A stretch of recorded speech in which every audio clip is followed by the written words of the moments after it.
kemarin Rusia menyetop kiriman gasnya ke Polandia dan Bulgaria karena tidak mau membayar pakai rubel berstandar emas atau membayar pakai emas. Jerman langsung buru-buru bayar tagihan gas dan minyak Rusia dengan rubel. Perusahaan Rusia Gazprom menghentikan kiriman gasnya ke Polandia yang 45% sumber gasnya datang dari Gazprom. Bulgaria yang 90% gasnya bergantung pada Gazprom saat ini belum berdampak memang karena disetop oleh Rusia tadi masyarakatnya kedua negara tersebut karena belum ada mati listrik. Namun sebentar lagi bisa ambiar dalam hitungan bulan karena cadangannya saat ini hanya penuh 75%-an dan segera akan menipis. Uni Eropa menganggap Rusia menantang perang yang dijawab oleh Rusia. Kan sudah gue bilang yang macam-macam. We won you already. Kita semua tahu sejak sebulan yang lalu Putin membuat keputusan semua produk Rusia dibayar pakai rubel. Kirill Petrov, Perdana Menteri Bulgaria, kesal dan menganggap pihak Rusia melanggar kontrak jual beli gas tersebut. Namun Putin tidak peduli. Kita juga tahu minyak bumi dan gas tidak mudah digantikan dengan seketika dibandingkan di rumah misalnya. Ketika sambal botolan di rumah habis, kita bisa ganti dengan sambal ulek, sambal mata, sambal dadak yang dibuat dengan segera menggantikan sumbernya untuk gas dan minyak bumi. Anda harus menyiapkan jalur pipa baru, jalur distribusi baru, perlu tahunan membangunnya. Kita kembali ke Rusia yang memaksa menggunakan emas atau rubel berpatokan emas. Ini mengingatkan satu hal lagi tentang kekuatan tawar dolar yang ditantang rubel dan emas. Membuat otak liar kita yang merasakan ketidakadilan dolar mulai mendidih. Apa? Kita juga harus pakai emas. Bagaimana sebelum kita putuskan kita membahas sejarah uang dan sejarah emas sebagai alat bayar?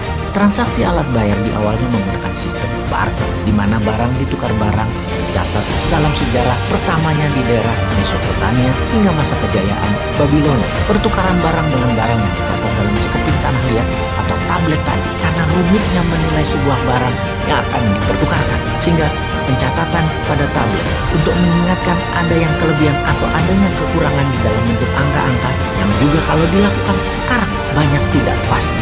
Misalnya telur ditukar kambing, 1000 telur misalnya, nilai 1 kambing. Sementara yang punya telur hanya perlu sebagian daging kambing. Pada saat itu kerumitan ribuan tahun transaksi terpecahkan dengan disederhanakan catatan bayar di tablet tadi digantikan dengan benda netral bernilai tinggi, yaitu dengan menggunakan kesepakatan bayar menggunakan emas. Awalnya itu di zaman Yunani, sekitar 700 tahun sebelum Masehi, alias dunia selama 2000 tahunan sebelum koin emas dipakai sebagai alat tukar kepercayaan transaksi, masih menggunakan barter yang dicatat di tablet. Dengan adanya koin emas berbagai ukuran, maka kehadiran pencatatan dalam tablet menjadi tidak diperlukan lagi. Setelah jual beli bayar pakai koin emas, putus sudah hubungan dagangnya.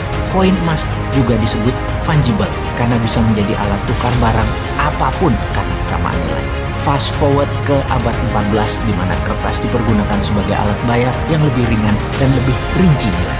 Sebentar kita break dulu di sini. Kita bahas uang kertas yang ringan dan rinci ini ternyata mempercepat jalannya pertukaran barang dan mempercepat pertumbuhan ekonomi di sebuah wilayah. Bandingkan selama 2000 tahunan transaksi menggunakan barter dan tablet, ekonomi dunia belum bisa merata hanya di daerah-daerah tertentu di muka bumi ini. Lalu ketika menggunakan emas, koin emas sebagai benda fungible alat tukar, perekonomian dunia mulai bergerak kencang.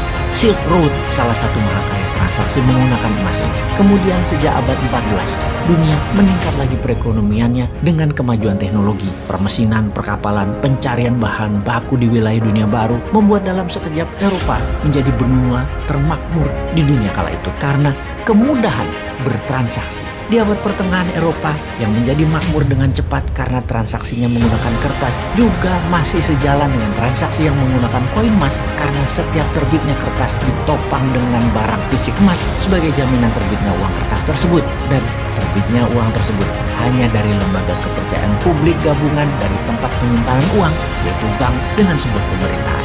Untuk itu, akhirnya dipertemukanlah standar emas untuk menopang nilai uang kertas atau fiat money, di mana Inggris di tahun 1821 adalah negara pertama yang menggunakannya, dan sejak saat itu pound sterling menjadi mata uang dunia. Karena mayoritas transaksi perdagangan di seluruh dunia pada saat itu terbanyak adalah bermuara di kerajaan Inggris yang koloninya ada di seputaran bumi.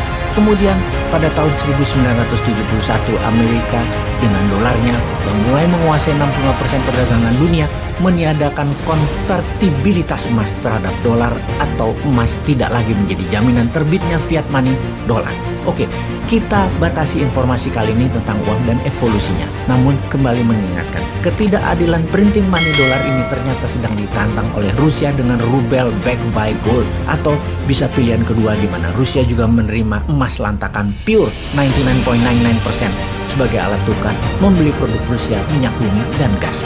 Rusia walau hanya 12% penghasil minyak dan gas bumi dunia, di mana minyak dan gas bumi Rusia di dunia mungkin hanya 1% nilai transaksi dolar. Namun, kalau ditantang terus-menerus, maka nantinya semakin beragam lagi yang menantang karena banyak negara terinspirasi, termasuk new mind-nya Indonesia.